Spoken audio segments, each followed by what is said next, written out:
I want to ask you, how you would go about rebuilding the Republican Party and what the Republican Party needs to do to win more credibility in Massachusetts. And let's start with you, Charlie.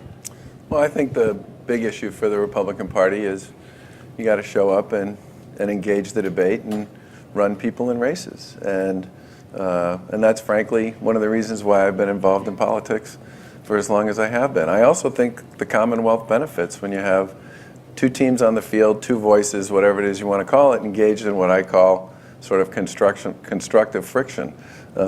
Having worked in a Republican administration, Bill Weld and Paul Cellucci, for 8 years, and having seen what can be done when you have that kind of sort of engagement and discussion, you got to show up and engage the debate and run people in races. And that's frankly one of the reasons why I've been involved in politics for as long as I have been. I also think the Commonwealth benefits when you have two teams on the field, two voices, whatever it is you want to call it, engaged in what I call sort of constructive friction. Mark, what's your perspective? Well, I think your insight is perfectly correct, Peter. The Republican Party is small and getting smaller, and it's a result of the leadership at the top. It's driven membership down to about 11% in the state. You guys ran a poll about 2 months ago that said the Tea Party membership was 14% in the state. How can that be? The Tea Party's bigger than the Republican Party in Massachusetts. I think part of the problem, or the biggest part of the problem, is that the Mass GOP leadership, despite all their talk about being open and inclusive and tolerant, has pushed out conservative groups, whether they be the Tea Party or the Liberty Caucus, the Ron Paul groups, or the Mass Republican Assembly. At the Mass Republican Assembly convention, I was at that one as well as the Mass GOP convention. We have to engage these groups instead of pushing them out. Within the gated community, the Mass GOP leadership, they think everything's fine. That's where they have their big tent. But they've locked out all these other groups. The party of Lincoln has become the party of locked in. And you can't grow a party or any kind of an organization with that kind of an attitude. So I'm out reaching out to those groups and reestablishing that fractured party. Bill Cooksey just tells me that Charlie Baker is not here.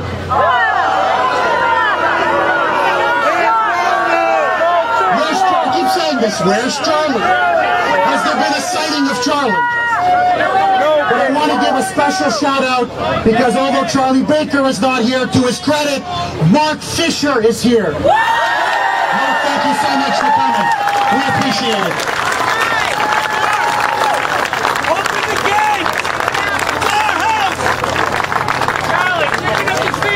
What this issue is about and why this issue is so important. My friends, I am telling you, this is a watershed moment.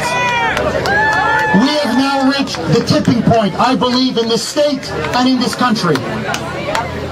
And the question now that faces us as the American people, the question we are posing to the liberal, corrupt regime of this state. Come on up, Mark. Come on up. Listen, we had our disagreements, but he's an honorable man for showing up. Mark, why don't you say a few words? Wow, what a great crowd today. This is not a campaign stop for me. This is all for Justina. So just two things. We don't need Harvard law degrees to understand this. We don't need another law. We just need common sense. We have it. I have it. They don't have it. It's what Justina needs. Common sense. Common sense. Common sense. Common sense. Common sense. Common sense. Common sense. Common sense. The second thing, big crowd here today, but there are some notable people missing. Where is Martha Coakley? Where is Steve Grossman? Where is Joe Avalon?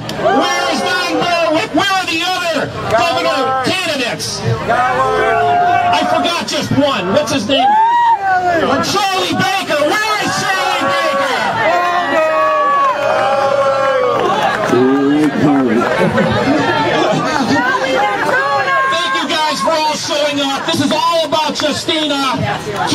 your prayers. I sent an email to Governor Malloy just yesterday. And I said, it's been a failure of leadership in Massachusetts. Don't make the same mistake in Connecticut. Thank you.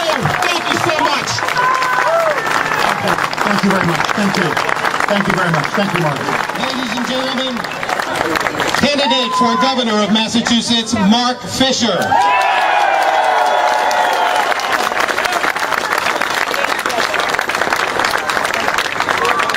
Fellow patriots, I'm here today, and thanks to Jeff Cooner for putting this on. Jeff, the more hair you lose, the more you look like me. And Ronald Reagan said that imitation is the best form of flattery. We're here today, and we are angry and upset because our government sees no difference between law-abiding, freedom-loving, tax-paying citizens and law-breaking aliens.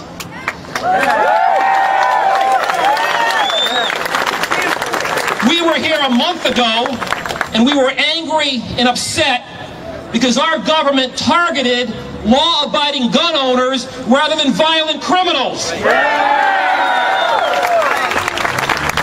And we were here 2 months ago, and we were angry and we were upset because our government kidnapped a young woman and held her against her will and the will of her loving and compassionate family.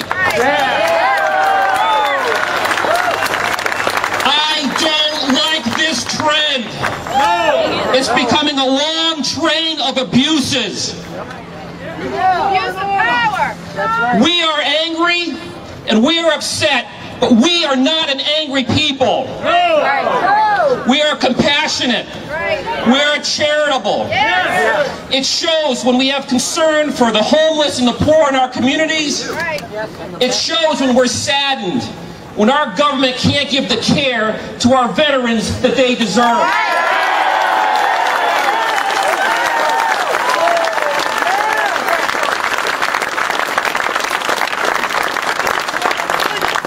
And it shows when we are sickened, when our state government can't care for the children that are in their care.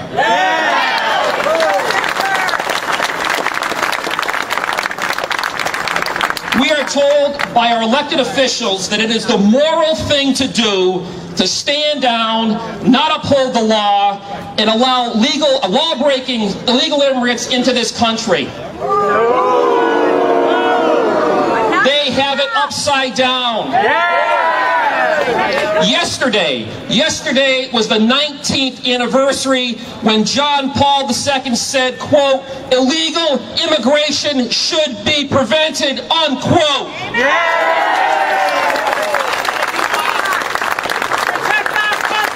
If we had heeded his advice, if we had taken his moral example then, we would not have this crisis now.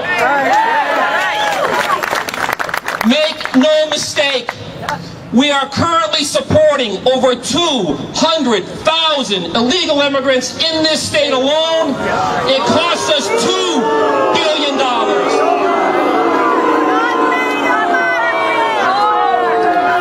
It costs us over $2 billion a year. It is making our cities and towns bankrupt. It is making them dysfunctional. On average, it costs $5 million for each city and town. This is money that we give to people who break the law. We have no change left. Enough is enough.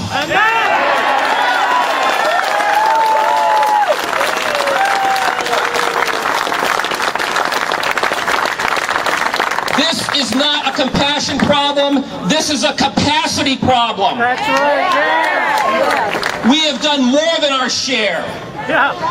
We cannot save the world, but we can set an example for the world.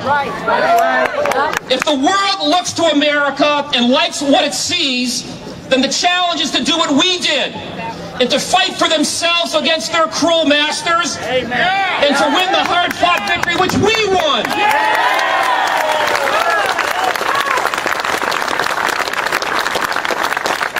We have always held those who chose that fight.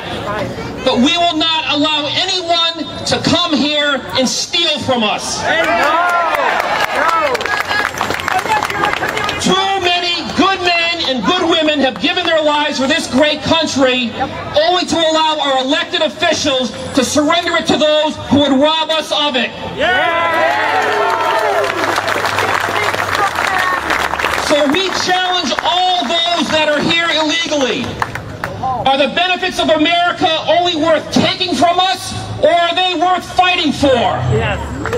We will help you in your fight for them, but we will fight you tooth and nail if you continue to steal from us.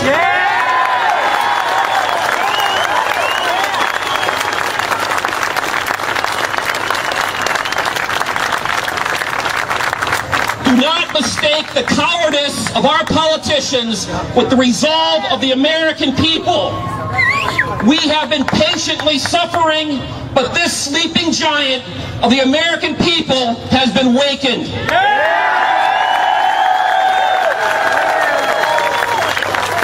History has proven that you cannot prevail against us. Do not take from us, rather take our example. Fight the good fight, so that you can call the fruits of your victory your own and no one else's. My friends, continue to stand your ground on this issue. Massachusetts is where the battle of freedom began. The shot heard around the world echoed from Massachusetts. Let's be true to our heritage.